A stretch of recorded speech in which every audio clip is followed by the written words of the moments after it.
उम्मीद होंगे आप ठीक ठाक होंगे। व्लॉग अच्छा लगा होगा सब्सक्राइब करना है और बेल आइकन के बटन को जरूर प्रेस करना है। तो कुछ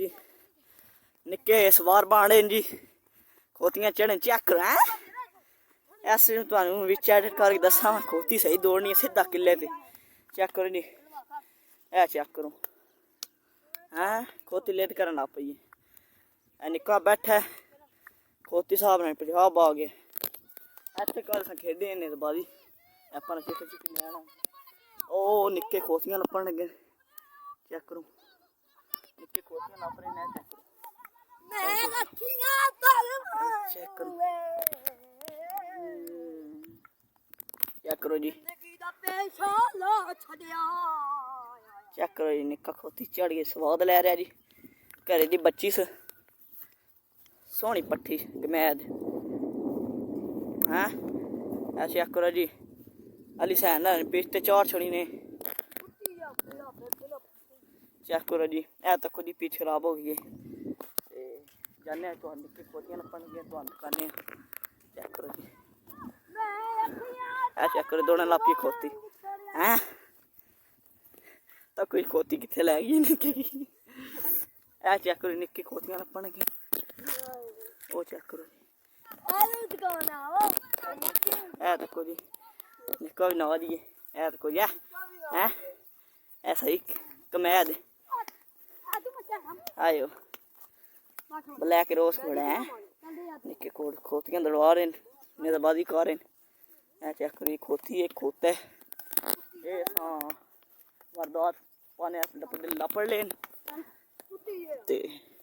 चेक करो जी खोती दौड़ी है जी चेक करो जी निक्का खोती दड़वा रहे चेक करो जी है तको तको तको खोती लैके मगर नसना ऐथी थोड़ा जी थोड़ा छोड़ दे थोड़ा छोड़ जैसे चिरी करती है मुरी मुरी मुरी मुरी नहीं लूंगा नहीं करो जी सूरत कोठी में चेक करो जी जाने करो जी मोहर चंगा जी चेक करो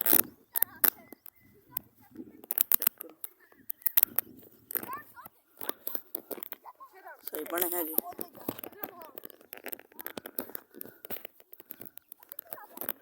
चेक करो जी चेक करो आओ निक्का जी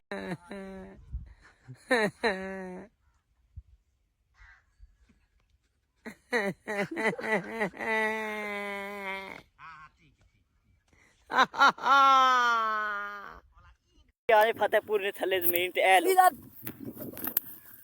चेक करो जी ओ चेक करो जी निक्के लपने की पोतियां ए चेक करो मोल पूरा बने बदल ना अज चेक करो जी ए कि कहीं बूटियां फस आया जी जाने मोल लेने तो चेक करो जी जाने मोल लेने थोड़े जे एंड करने हैं।